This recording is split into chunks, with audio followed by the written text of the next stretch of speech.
موسیٰ نے ان سے، جن کا نام خضر تھا، کہا کہ جو علم اللہ کی طرف سے آپ کو سکھایا گیا ہے، اگر آپ اس میں سے مجھے کچھ بھلائی کی باتیں سکھائیں تو میں آپ کے ساتھ رہوں۔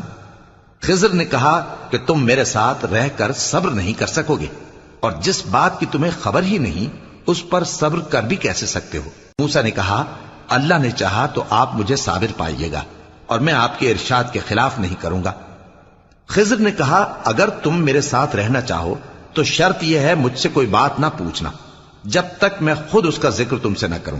تو دونوں چل پڑے، یہاں تک کہ جب کشتی میں سوار ہوئے تو خضر نے کشتی کو پھاڑ ڈالا۔ موسیٰ نے کہا کیا آپ نے اس کو اس لیے پھاڑا ہے کہ سواروں کو غرق کر دی؟ یہ تو آپ نے بڑی عجیب بات کی۔ خضر نے کہا کیا میں نے نہیں کہا تھا کہ تم میرے ساتھ صبر نہ کر سکو گے؟ موسیٰ نے کہا کہ جو بھول مجھ سے ہوئی اس پر مواخذہ نہ کیجیے، اور میرے معاملے میں مجھ پر مشکل